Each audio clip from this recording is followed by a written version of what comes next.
Dulu aku bermimpi hidup di lantai tertinggi gedung Seoul. Tapi siapa sangka, ketenangan justru kutemukan di rumah beratap seng, dengan secangkir teh hangat dan senyuman lelaki berminyak oli. Mungkin ini yang disebut pulang. Gemerlap lampu kota Seoul memantul di kaca gedung-gedung pencakar langit. Malam yang sibuk, seperti biasa. Jalanan dipenuhi orang-orang tergesa, mengenakan jas, mantel mahal, sepatu licin, dan telinga disumpal oleh earphone. Di tengah keramaian itulah Eun-ji berdiri, memandangi jendela kaca lantai 27 kantor tempatnya bekerja, sebuah perusahaan kosmetik ternama di Korea Selatan. Ia mengenakan blazer putih tulang yang elegan, wajahnya cantik sempurna, bibirnya merah muda natural, dan rambutnya ditata rapi. Tidak ada yang tahu, di balik tampilan profesional itu, hatinya terasa kosong. Di balik layar komputer, angka-angka penjualan terus bergerak. Target kuartal depan lebih tinggi dari sebelumnya. Hari ini saja, Eun-ji sudah mengikuti 3 rapat strategi, 2 presentasi, dan 1 sesi foto produk. Tubuhnya penat, tapi senyumnya harus tetap terpasang. Eun-ji, kamu tinggal ya nanti lembur. Besok pitching untuk kampanye musim gugur, ucap atasannya sambil lalu. Iya, saya mengerti, Sajang Nim, jawabnya datar, menahan lelah. Jam menunjukkan pukul 22.07 saat ia akhirnya keluar dari kantor. Jalanan sudah mulai lengang. Ia menarik napas panjang. Jaket panjangnya menggantung di bahu, dan telinganya diterpa angin dingin malam Seoul. Di apartemennya yang modern tapi sepi, Eun-ji merebahkan tubuh di sofa. Ia membuka ponselnya, membuka galeri, dan berhenti pada satu foto. Ia duduk di tengah sawah hijau, mengenakan topi lebar dan tersenyum lepas. Foto itu diambil 5 tahun lalu, saat ia mengikuti program pertukaran pelajar ke Indonesia. Jogja, tepatnya. Hidupku yang paling damai, cuma 3 bulan itu, gumamnya. Saat itu, ia tinggal di homestay keluarga sederhana. Pagi-pagi membantu ibu asuhnya menyiapkan sarapan, naik sepeda ke sekolah, belajar membatik, dan setiap malam duduk di teras sambil menyeruput teh jahe.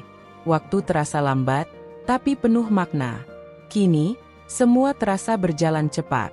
Terlalu cepat.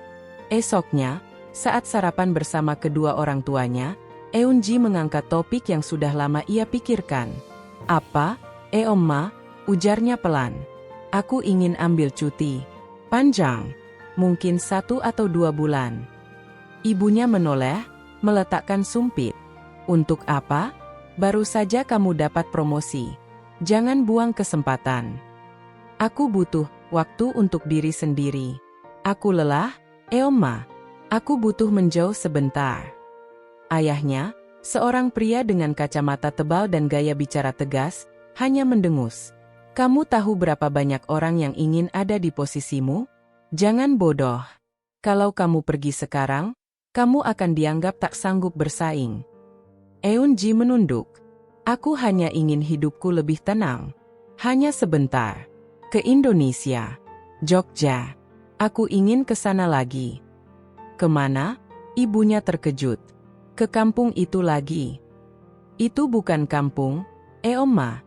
Orang-orang di sana baik, tulus. Aku merasa hidup. Tidak seperti di sini. Tak ada jawaban. Hanya tatapan kecewa dari sang ayah. Malam itu, Eun-ji duduk di balkon apartemen, membungkus dirinya dengan selimut. Ia menatap langit kota Seoul yang dipenuhi cahaya, namun tidak pernah bisa melihat bintang. Ia merasa seperti langit itu, terang dari luar, tapi kosong di dalam. Ponselnya kembali ia buka. Ia mencari tiket penerbangan ke Yogyakarta. 3 minggu dari sekarang. Hari-hari berikutnya, Eun-ji menjalani rutinitas seperti biasa. Tapi di dalam hatinya, ia sudah mulai berkemas. Ia diam-diam belajar kembali bahasa Indonesia lewat aplikasi di ponselnya. Selamat pagi, saya ingin beli nasi goreng, tidak pedas, ucapnya pelan, berlatih di kamar mandi. Saat rekan kerjanya membicarakan tren makeup terbaru, ia justru membuka peta Google dan menandai tempat-tempat yang ingin ia kunjungi di Jogja, Pasar Beringharjo, Pantai Parangtritis, dan gang kecil di dekat kampus seni tempat ia dulu belajar membatik. Akhirnya, hari keberangkatan tiba. Eun-ji berdiri di Bandara Incheon dengan koper besar berwarna kuning, mengenakan sweater rajut sederhana dan ransel kecil. Tak ada rekan kantor yang tahu, tak ada pesta perpisahan. Ia hanya meninggalkan surat pengunduran diri di meja atasannya. Terima kasih atas kesempatannya. Tapi aku memilih hidup yang berbeda, tulisnya singkat. Di pesawat, Eun-ji memejamkan mata. Ia tahu belum tentu semua akan berjalan mulus. Tapi ia siap. Untuk pertama kalinya dalam bertahun-tahun, ia merasa punya arah. Ketika roda pesawat menyentuh landasan Bandara Yogyakarta, Eun-ji tersenyum. Kali ini, ia tidak datang sebagai pelajar. Ia datang sebagai perempuan yang ingin menemukan kembali makna hidup di kota yang pernah membuatnya merasa utuh. Namun, di sisi lain kota yang sama, jauh dari bandara yang bersih dan berkilau itu, di sebuah gang sempit yang dipenuhi pohon ketapang dan suara ayam kampung, ada seorang lelaki sederhana yang hidupnya nyaris tak pernah tersorot siapapun. Namanya Bayu Prasetyo. Usianya 30 tahun, tubuhnya agak kurus, kulitnya legam, dan tangannya selalu kotor karena oli. Ia bukan siapa-siapa, bukan sarjana, bukan pegawai negeri, apalagi influencer TikTok. Ia hanyalah seorang tukang tambal ban, yang membuka lapak kecil di depan rumah kontrakannya di daerah Karangasem, tidak jauh dari jalan raya menuju Malioboro. Setiap hari, Bayu bangun pukul 5 pagi. Ia akan menyalakan kompor bututnya, merebus air untuk kopi, dan memanaskan sisa nasi semalam untuk sarapan bersama ibunya, Bu Sri, seorang janda berusia 60 tahun yang tubuhnya mulai ringkih karena usia. Bayu, kau jangan lupa nanti mampir ke Buning, bannya bocor lagi katanya, ucap Bu Sri sembari menyeduh teh manis. Ya, Bu. Nanti aku antar siangnya, jawab Bayu, tersenyum sambil mengaduk kopi sachet. Lapaknya hanya berukuran 2x2 meter, berdinding terpal dan beratapkan seng. Di sana ada kompresor tua, ember-ember berisi tambalan, dan rak kecil yang penuh dengan mur dan paku. Di kursi plastik sudut lapak, tergantung topi lusuh dan sandal jepit yang sudah bolong. Hidup Bayu keras sejak kecil. Ayahnya meninggal dunia karena kecelakaan motor saat ia masih kelas 2 SMP. Sejak saat itu, ia harus membantu ibunya menjual gorengan keliling, menambal ban, dan sesekali mencuci motor tetangga. Ia tidak sempat merasakan bangku SMA. Tapi Bayu tidak pernah mengeluh. Ia percaya hidup bukan soal ijazah atau harta, tapi soal keikhlasan memberi. Mungkin karena itu, meski hidupnya berat, Bayu selalu ramah pada siapa saja. Anak-anak kecil sering memanggilnya, Mas Ban, dan duduk di lapaknya untuk sekadar bercanda. Mas Ban, punya tambalan warna-warni enggak? Canda mereka. Wah, kalau tambalan warna-warni itu cuma buat ban sepeda pelangi. Jawab Bayu tertawa. Ia juga dikenal sering membantu warga sekitar tanpa bayaran. Pernah suatu malam hujan deras, seorang ibu-ibu terjebak ban bocor di tengah jalan. Bayu menerobos hujan demi menolongnya, padahal saat itu ia demam. Lapaknya mungkin kecil, tapi keberadaannya berarti bagi warga kampung. Pelanggan setia pun sering mampir hanya untuk ngobrol. Salah satunya Pak Seno, pensiunan guru SD yang tiap sore datang naik sepeda. "Bey, kamu itu kalau buka bengkel resmi pasti rame. Tapi ya itu, modalnya pasti nggak kecil," ujar Pak Seno sambil menyeruput teh tubruk. "Kalau niatnya bantu orang, Pak, yang kecil ini pun sudah cukup. Asal bisa makan, bisa nyekolahin adik-adik. Maksudnya bantu ibu, saya sudah senang." Pak Seno tersenyum. Zaman sekarang, yang kaya hati itu lebih langka dari yang kaya duit. Hari-hari Bayu berlalu dengan rutinitas yang hampir selalu sama. Tapi ia tak pernah merasa bosan. Baginya, setiap pelanggan punya cerita. Setiap ban bocor yang ditambalnya, entah kenapa, terasa seperti satu bagian dari hidup orang lain yang ia bantu jalani lagi. Malam hari, setelah lapaknya ditutup, Bayu sering duduk di depan rumah, memandangi langit Jogja yang mulai gelap. Di tangannya, sebatang rokok linting pelan-pelan terbakar. Di dalam rumah, Bu Sri sudah tidur lebih dulu. TV kecil bersuara pelan, menyisakan cahaya temaram di ruang tengah. Kadang ia bertanya dalam hati, apa hidupku akan selalu begini terus?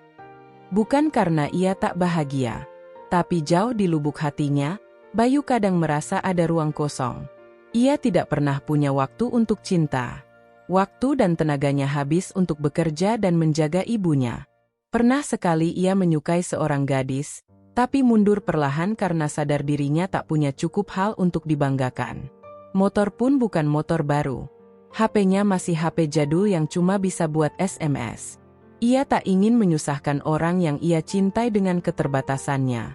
Namun malam itu, saat ia meneguk teh hangat yang mulai dingin, Bayu merasa langit berbeda. Angin Jogja membawa aroma asing. Ia tidak tahu bahwa takdir sedang bergerak mendekatinya. Perlahan, senyap, seperti langkah seseorang yang baru saja tiba dari negeri jauh. Seseorang yang tanpa sengaja akan menghentikan sepedanya di depan lapaknya. Seseorang yang akan menyapanya dengan bahasa yang aneh tapi senyum yang hangat. Seseorang yang hidupnya begitu berbeda, namun kelak menjadi alasan ia tersenyum setiap pagi.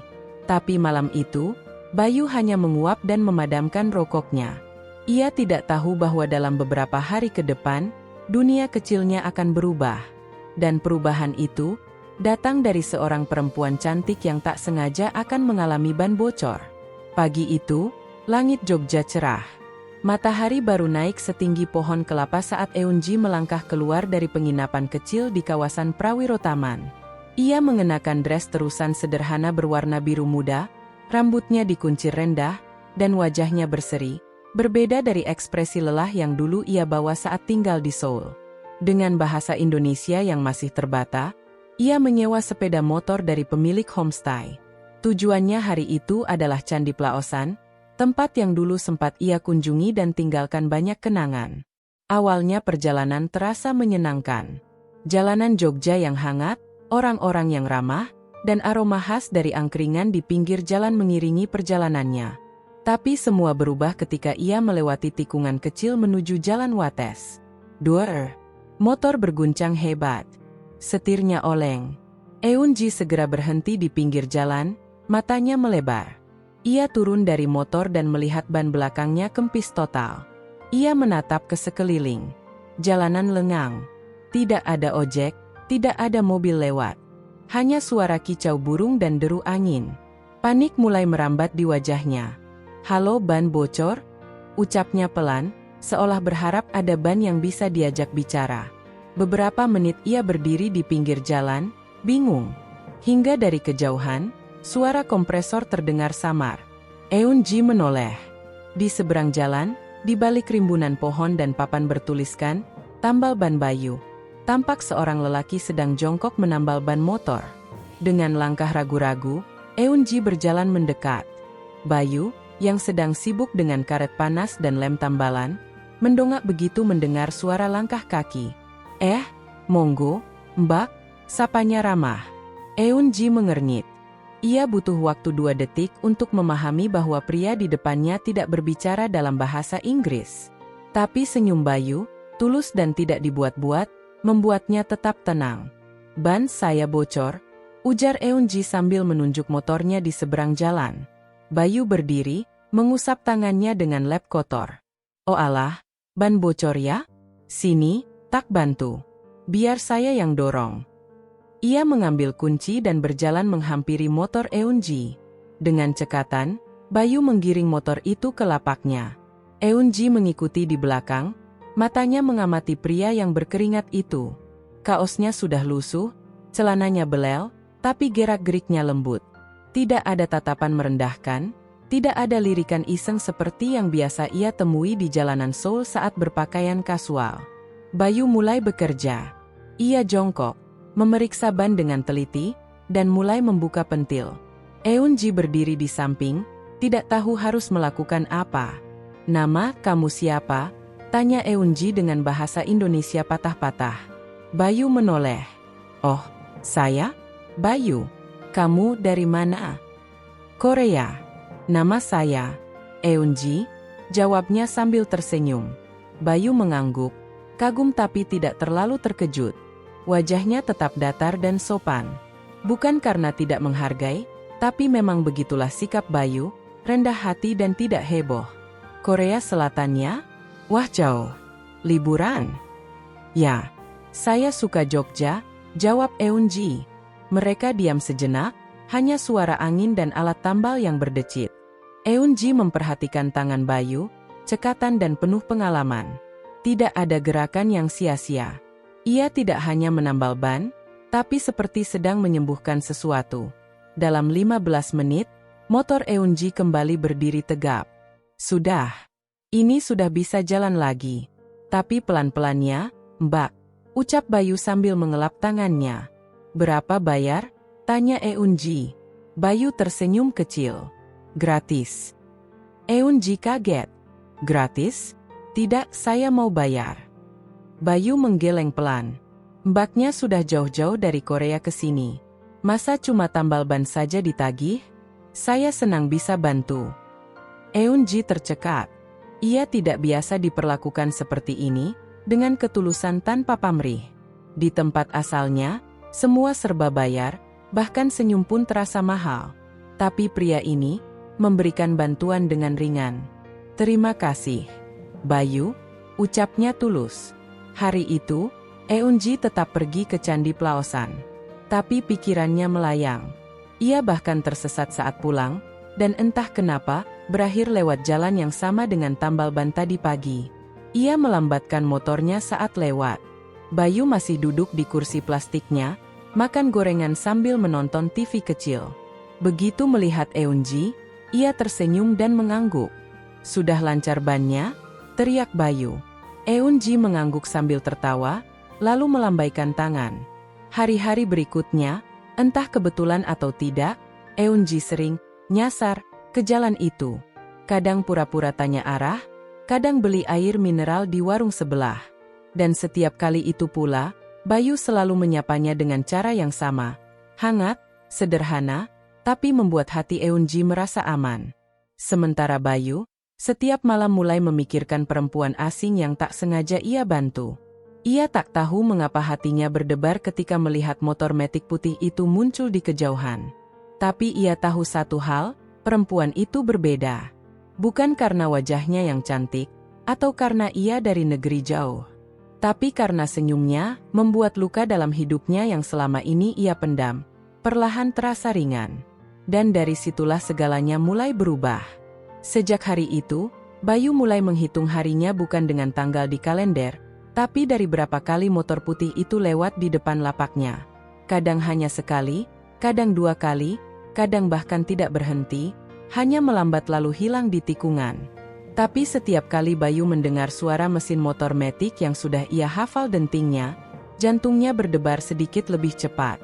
Perasaan yang tak ia kenal sejak lama, perlahan tumbuh dalam diam. Dan tak hanya Bayu, Eunji pun mulai menyadari ada sesuatu yang berbeda dalam dirinya. Ia merasa nyaman berada di dekat lelaki tambal ban itu.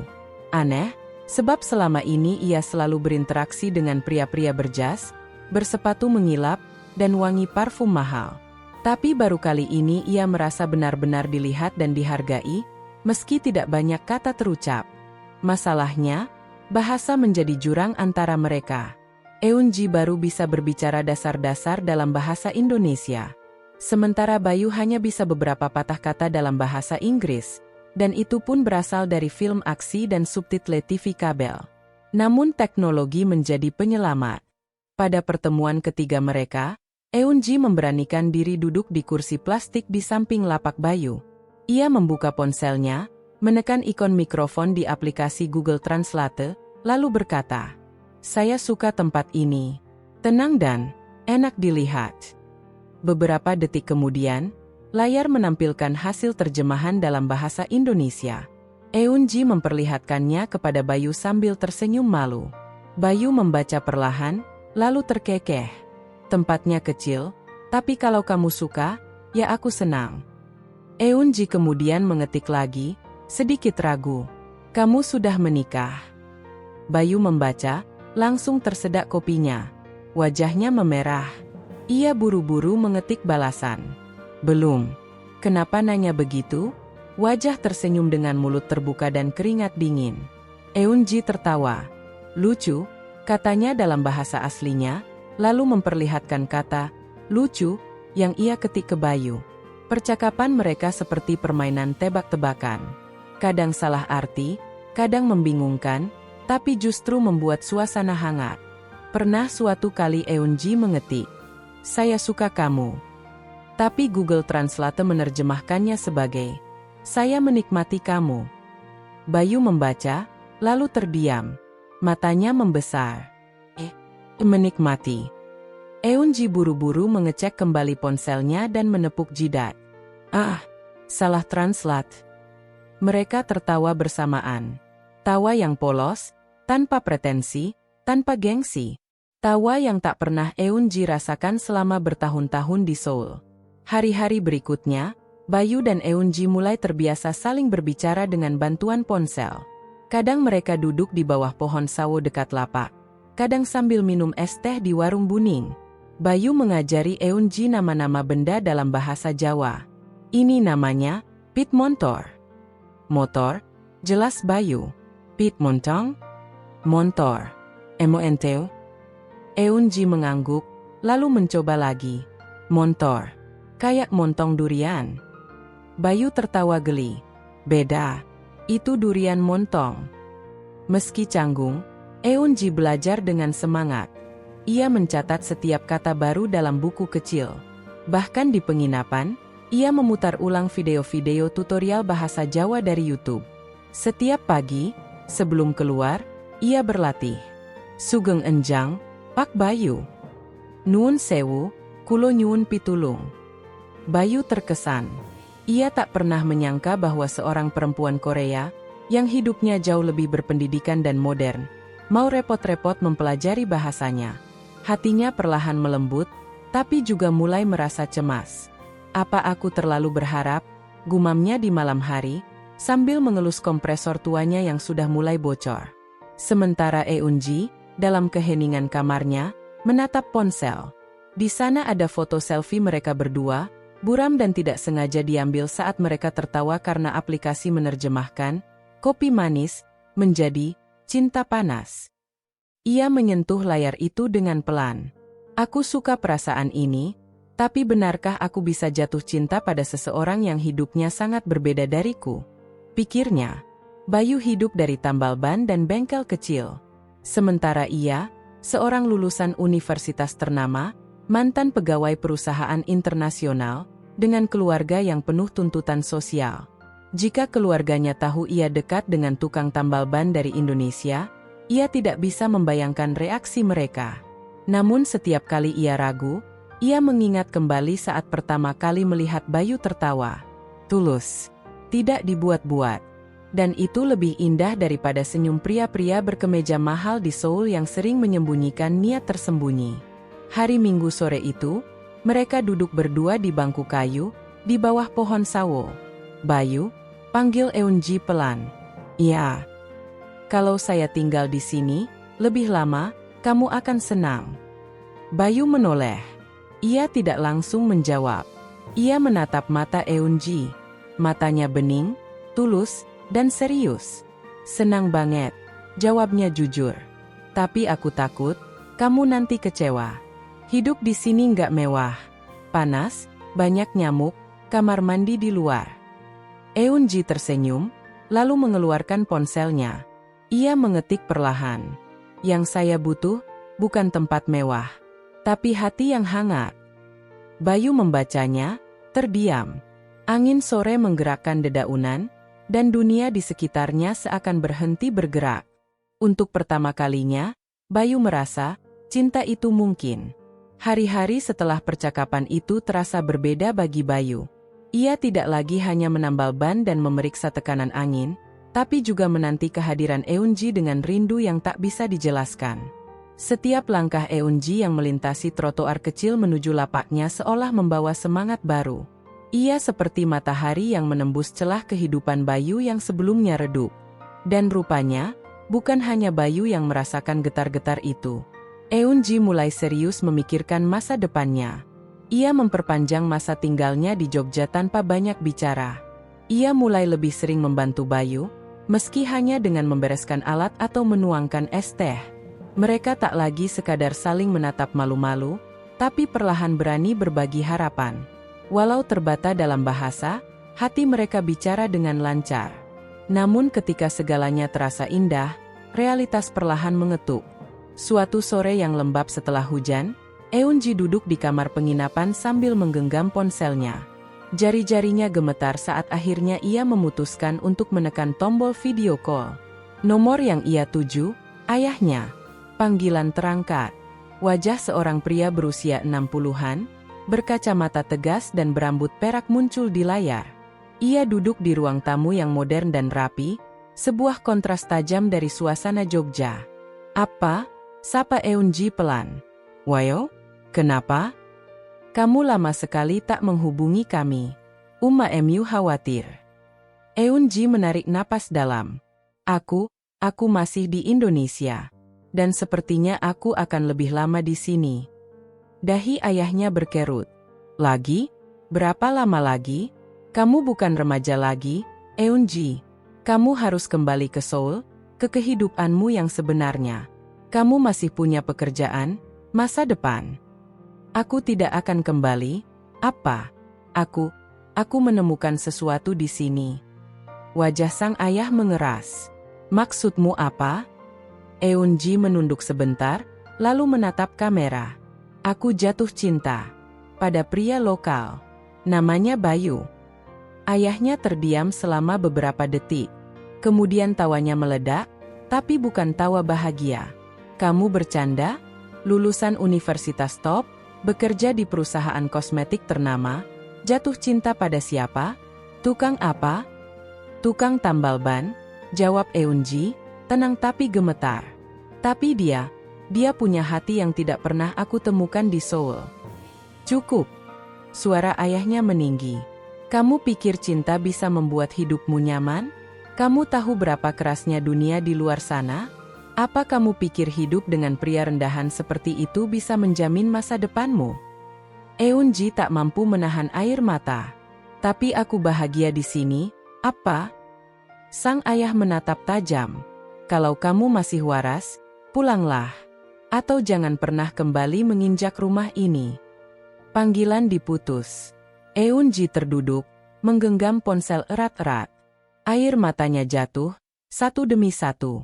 Di sisi lain kota, Busri, Ibu Bayu, juga mulai merasa ada yang tak beres. Sudah beberapa kali ia melihat Bayu tertawa sendiri sambil menatap ponsel. Kadang senyum-senyum di dapur sambil bersiul, sesuatu yang sangat langka bagi Bayu. Lalu ketika ia melihat anaknya memoles rambut dengan minyak kelapa sebelum berangkat kerja, Busri tahu, pasti ada perempuan. Dan ketika akhirnya ia melihat sosok perempuan asing berdiri di lapak tambal ban mereka, Busri hanya bisa mengerutkan kening. Malam itu, di dapur rumah kayu sederhana mereka, Busri membuka percakapan pelan-pelan. "Yu, itu perempuan Korea itu, sering datang ya?" Bayu yang sedang mengaduk nasi goreng, berhenti sejenak. "Iya, Bu." Busri meletakkan gelas teh di atas meja. "Kamu serius?" Bayu mengangguk perlahan. Busri menghela napas panjang. "Nak, Ibu tahu kamu sudah dewasa. Tapi kamu juga tahu, kita ini siapa? Kita hidup sederhana. Jangan sampai kamu jadi mainan." Bayu menoleh, menatap ibunya dalam-dalam. "Dia bukan seperti itu, Bu." "Tapi kamu yakin? Kalau dia balik ke negaranya? Kalau keluarganya tidak setuju?" Bayu menunduk. "Diam." Busri memegang tangan anaknya. "Ibu cuma takut kamu kecewa." Keesokan harinya, Bayu menemukan Eun-ji duduk di bangku dekat lapaknya. Wajahnya muram, matanya sembab. "Kenapa?" tanya Bayu pelan. Eun-ji hanya menggeleng. Air matanya kembali menetes. Ia mengambil ponsel dan mengetik. "Ayahku tidak setuju. Dia marah. Dia bilang, aku gila mencintaimu." Bayu membaca pelan, menahan napas. Tapi ia tak terkejut. Ia sudah menduga. Eun-ji menunduk. "Mungkin aku memang bodoh." Bayu duduk di sebelahnya. Ia mengambil ponsel Eun-ji, mengetik pelan. "Kamu tidak bodoh. Kamu berani. Kalau kamu yakin, Aku akan tetap di sini. Eun-ji terisak, lalu perlahan bersandar di bahu Bayu. Untuk pertama kalinya, ia menangis di hadapan lelaki itu. Bukan karena patah hati, tapi karena terlalu banyak yang harus dilawan demi mempertahankan hati. Dan Bayu, walau hatinya pilu, tetap tenang. Karena ia tahu, cinta sejati bukan tentang memiliki dunia, tapi tentang bertahan bersama, bahkan ketika dunia menolak. Eun-ji bersandar di bahu Bayu, memejamkan mata dalam diam. Tapi di luar sana, semesta mulai merancang cerita mereka menjadi kisah yang akan mengguncang lebih dari sekadar hati mereka sendiri. Hari Minggu pagi, langit Jogja menggantung awan kelabu, pertanda hujan sebentar lagi akan turun. Bayu sedang membereskan lapaknya yang sempit tapi bersih, ketika suara sepatu kecil berdecit menghampiri. "Bayu si," sapa Eun-ji sambil tersenyum, membawa sebungkus nasi kucing dan 2 gelas es teh. "Wah, hari ini Nyambi jadi kurir juga." Bayu tertawa, menerima bungkusan itu. Eun-ji menunjuk dirinya sendiri, lalu menyatukan tangan membentuk hati. "Cinta, kasih makan," katanya terbata, membuat Bayu tertawa semakin keras. Hari itu mereka bekerja bersama. Eun-ji, meski kukunya dulu sering dirawat dengan manikur mahal, kini tak segan mencelupkan tangannya ke dalam air sabun, menyikat ban bekas, bahkan mengangkat ban motor. Beberapa pelanggan yang lewat sempat memandangi mereka dengan heran, ada pula yang tersenyum simpul. Di antara mereka, ada seorang pelanggan muda bernama Roni yang sedang ganti ban motor. Ia iseng merekam video singkat dari momen lucu saat Eun-ji salah mengangkat alat tambal dan nyaris menjatuhkannya. Bayu memarahi Eun-ji dengan ekspresi pura-pura garang. Eun-ji cemberut, lalu keduanya tertawa, tertawa yang murni, tanpa beban. Roni tertawa kecil. "Duh, ini MAH bukan tambal ban, ini tambal hati," gumamnya.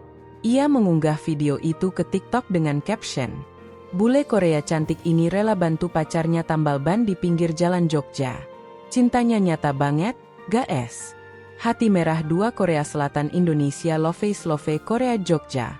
Tanpa diduga, dalam waktu kurang dari 24 jam, video itu meledak. Ribuan likes, komentar, dan share mengalir deras.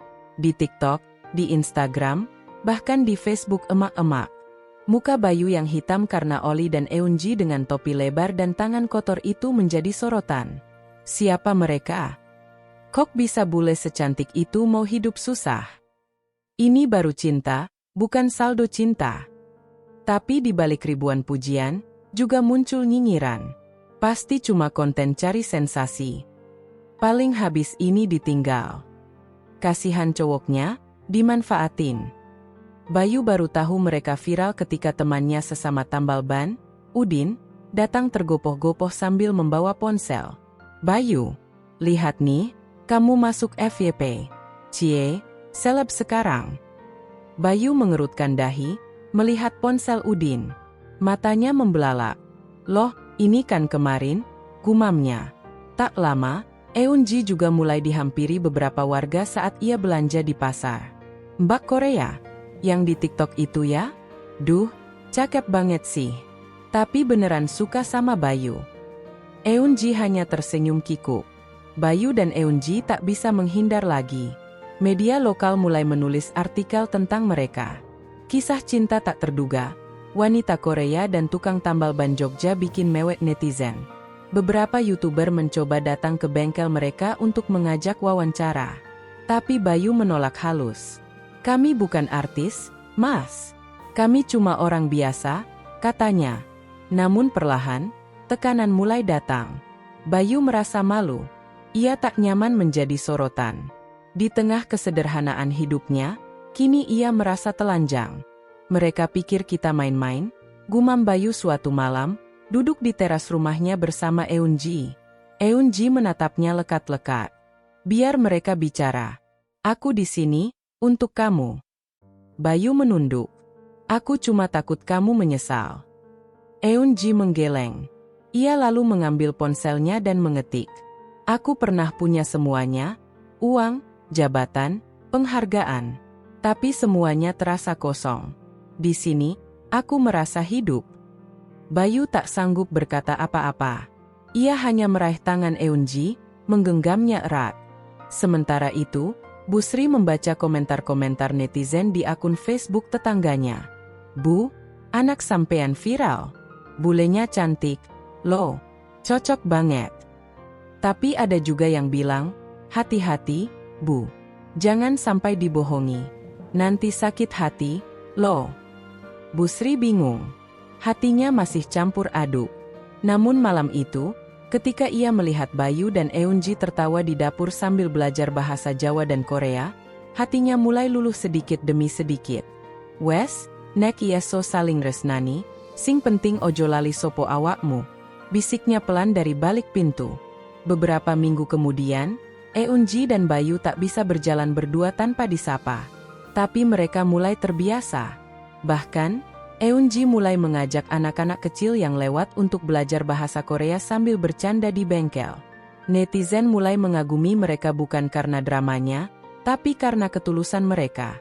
Kalau cinta ini bisa bertahan di tengah cemoohan dan viral dadakan, mungkin cinta sejati memang masih ada, tulis seorang netizen. Bayu membaca komentar itu diam-diam malam hari, di kamar sempitnya. Ia menoleh ke arah jendela, tempat cahaya lampu penginapan tempat Eunji tinggal masih menyala. Ia tersenyum. Hatinya penuh. Bukan karena viral, tapi karena cinta mereka tetap berdiri, meski dunia memperhatikan. Sudah 3 hari wajah Eunji terlihat muram. Senyumnya yang biasanya hangat saat menyambut Bayu kini tertahan. Di penginapan, ia lebih sering termenung, menatap layar ponsel yang dipenuhi pesan-pesan dari keluarganya. Kamu sudah cukup main-main. Eunji, segera pulang. Masih ada lamaran yang menunggumu di Seoul. Jangan buang waktu dengan ilusi. Komentar netizen pun makin kejam. Setelah video mereka viral, sebagian warganet mulai menggali latar belakang Eunji. Akun Instagramnya diserbu. Cari sensasi ya, Mbak? Kasian cowok tambal bannya. Bule cakep kayak kamu masa sama yang kayak gitu. Ah, palingan buat konten doang ini. Eunji mencoba kuat. Tapi tak semua luka bisa sembuh hanya dengan keberanian. Ia mengetik pesan untuk Bayu malam itu. Aku mungkin akan pulang, Bayu. Besok sore. Bayu membaca pesan itu lama. Tangannya gemetar. Tapi ia membalas dengan singkat. Kalau itu keputusanmu, aku akan hormati. Tak ada bujuk rayu. Tak ada emosi. Bayu hanya diam. Tapi diamnya seperti pukulan paling dalam bagi Eunji. Keesokan harinya, Eunji berkemas. 1 koper kecil, 1 ransel, dan 1 hati yang berat. Ia sudah memesankan taksi online ke bandara untuk pukul 5 sore. Tapi sejak siang, hatinya makin gelisah. Ia mondar-mandir di kamar, membuka jendela, menatap langit. Di sana, awan menggantung di atas pohon sawo. Pohon itu, tempat pertama ia dan Bayu duduk bersama. Di bawah rindangnya, ia tertawa, salah paham, dan belajar menyebut nama Bayu dengan benar. Air matanya mulai turun. Jam 4, taksi datang. Tapi saat sopir menanyakan alamat, Eunji hanya terdiam. Tangannya memegang gagang pintu mobil, tapi kakinya tak bergerak. Sopir bingung. Mbak ke bandara? Ya? Eunji menggeleng pelan. Maaf, aku nggak jadi pergi, katanya dalam bahasa Indonesia yang masih beraksen kuat. Ia lari, tanpa koper, tanpa ransel. Hanya dengan langkah tergesa, menyusuri ganggang sempit yang sudah dikenalnya. Bayu sedang menambal ban sepeda motor tua milik Pak Joko ketika dari kejauhan, ia melihat sosok itu, Eunji, berlari dengan rambut acak, mata merah, dan napas tersengal. Bayu berdiri. Ia belum sempat berkata apa-apa, ketika tubuh Eunji langsung memeluknya erat, erat sekali. Di bawah pohon sawo yang diam tapi tahu segalanya, Eunji menangis sejadi-jadinya. Aku nggak bisa pergi, isaknya. Aku nggak butuh gedung tinggi, nggak butuh mobil mewah, atau wifi kencang. Aku cuma butuh kamu. Bayu masih diam, tapi pelukannya membalas. Tangan kotornya dari oli tak menghalangi ia memeluk Eunji sekuat mungkin. I'm sorry, gumam Eunji. Untuk apa? Tanya Bayu pelan. Untuk sempat ingin pergi. Bayu menarik napas panjang. Kalau kamu pergi, aku tetap di sini. Tapi kalau kamu tinggal, aku akan jaga kamu, dengan apapun yang aku punya. Eun-ji menatapnya. Senyumnya mulai kembali, meski masih dibalut air mata. Hari mulai gelap. Pohon sawo bergoyang pelan diterpa angin. Beberapa tetangga yang melihat hanya mengangguk, lalu kembali menutup jendela. Mereka tahu, ini bukan drama. Ini cinta yang sedang diuji, tapi belum patah. Busri yang sempat melihat dari kejauhan pun tersenyum tipis di dalam hati. Ia membuka pintu dapur, mengambil 2 gelas teh hangat, dan menunggu. Tak lama, Eun-ji dan Bayu datang, tangan mereka saling menggenggam. Bu, ini, aku nggak jadi pulang, kata Eun-ji pelan. Busri tak menjawab. Ia hanya memberikan 1 gelas teh ke Bayu, 1 lagi ke Eun-ji. Kalau niatmu kuat, hati ibumu ini akan belajar menerima, katanya lirih. Tapi jangan lukai anak saya. Dan jangan pula terluka di tempat yang jauh dari rumah. Eun-ji mengangguk dengan mata berkaca. Aku akan jaga dia, Bu. Malam itu, tidak ada pesta. Tidak ada kembang api. Tapi di bawah langit Yogyakarta, cinta yang sempat goyah kini kembali bertunas, di bawah pohon sawo, di antara tawa, peluh, dan air mata. Bayu dan Eun-ji duduk berdampingan, menghirup teh dari cangkir sederhana. Di ponsel Bayu, masih ada pesan dari Eun-ji yang belum dihapus. Aku mungkin akan pulang, Bayu. Bayu menatapnya dan tersenyum. Ternyata kamu pulang, tapi ke sini. Eun-ji tertawa kecil, lalu bersandar di bahu Bayu. Karena bagi Eun-ji, rumah bukan lagi Seoul atau gedung tinggi dengan lift cepat. Rumah adalah tempat di mana ada satu orang yang membuatmu yakin untuk tinggal. Dan bagi Bayu, rumah adalah ketika tangan seseorang menggenggamnya, bukan karena hartanya, tapi karena hatinya. Setahun telah berlalu sejak pelukan di bawah pohon sawo itu mengikat hati 2 insan dari dunia yang berbeda. Musim hujan dan musim kemarau telah datang silih berganti, dan kini rumah kecil di pinggir jalan itu berdiri dengan atap seng, dinding bata ekspos, dan halaman beralas tanah yang selalu disapu setiap pagi oleh tangan mungil seorang perempuan Korea bernama Eun-ji. Tak ada pagar tinggi, tak ada taman bergaya minimalis. Tapi setiap kali pagi datang, aroma teh Korea dari dapur dan senyum lelah tapi ikhlas dari Bayu membuat rumah itu lebih hangat dari apartemen mewah manapun. Eun-ji tak pernah kembali ke Seoul. Ia hanya mengirim 1 video pendek ke keluarganya, dirinya sedang membantu Bayu menambal ban, sambil menyeka keringat dan tertawa. Ia menyisipkan 1 kalimat dalam bahasa Korea. Aku tak pulang ke rumah, karena rumahku sudah berpindah. Awalnya sang ayah tak merespons. Namun waktu yang panjang, dan diam yang terlalu lama, membuat hati yang paling keras pun bisa luluh. Lalu satu hari, sebuah kabar mengejutkan datang. Bayu, kata Eun-ji dengan mata berbinar. Ayahku mau datang ke Jogja.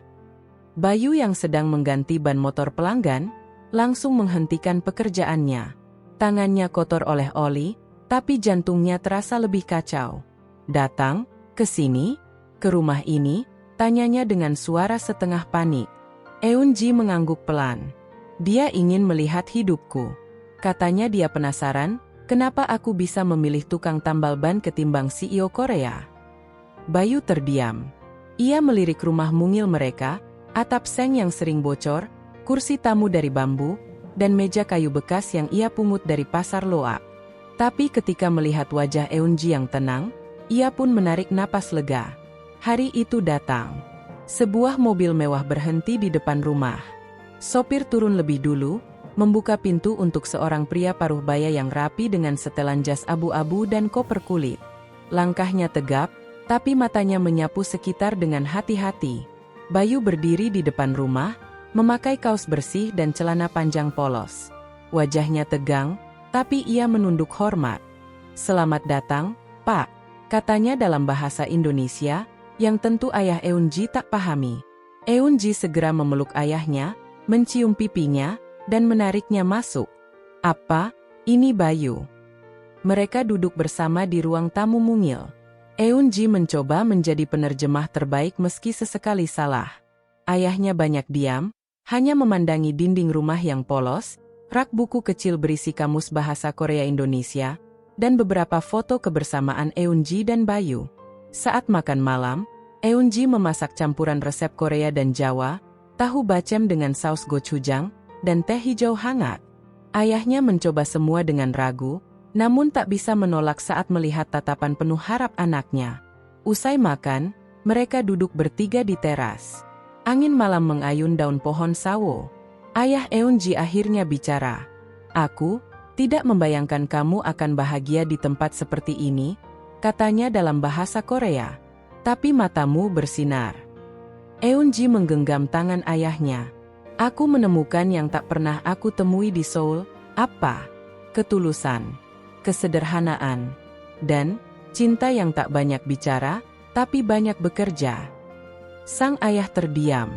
Ia menatap Bayu, yang hanya tersenyum sopan dan mengangguk hormat. "Anak muda," katanya dalam bahasa Inggris terbata, "take care, my daughter." Bayu yang tak begitu paham hanya mengangguk lagi, sambil menaruh tangan di dada. "I will. Always." Sejak hari itu, semua terasa lebih ringan. Ayah Eun-ji tinggal beberapa hari, lalu pulang dengan hati lega. Dan hubungan Bayu dan Eun-ji makin kokoh. Bersama, mereka mengubah sedikit bagian bengkel menjadi tempat duduk kecil. Setiap akhir pekan, mereka membuka layanan tambal ban teh Korea gratis. Orang-orang datang bukan hanya untuk memperbaiki kendaraan, tapi juga untuk melihat pasangan tambal ban dan wanita Korea yang dulu sempat viral. Anak-anak muda datang, meminta tips cinta lintas budaya. Ibu-ibu datang, sekadar mencicipi teh buatan Eun-ji. Bahkan wisatawan asing pun mampir, penasaran. Bayu tak merasa terganggu. Justru ia merasa pekerjaannya kini lebih bernilai. Bukan cuma menambal ban, katanya suatu hari pada seorang pelanggan, tapi juga menambal harapan orang-orang yang nyaris putus. Eun-ji tertawa mendengarnya, lalu menyeka keringat Bayu dengan sapu tangan kecil. Di balik rumah, mereka menanam cabai, tomat, dan daun mint. Mereka menabung sedikit demi sedikit. Bukan untuk membeli mobil, tapi untuk membetulkan atap seng yang masih sering bocor saat hujan deras. Mereka bahagia. Bukan karena viral, bukan karena disorot kamera, tapi karena mereka memilih satu sama lain. Meski dunia tak memilih mereka. Sore itu, ketika matahari merambat turun di balik Cakrawala Jogja, Bayu duduk di bawah pohon sawo. Di sebelahnya, Eun-ji menyandarkan kepala di pundaknya. Di tangan mereka ada 2 cangkir teh.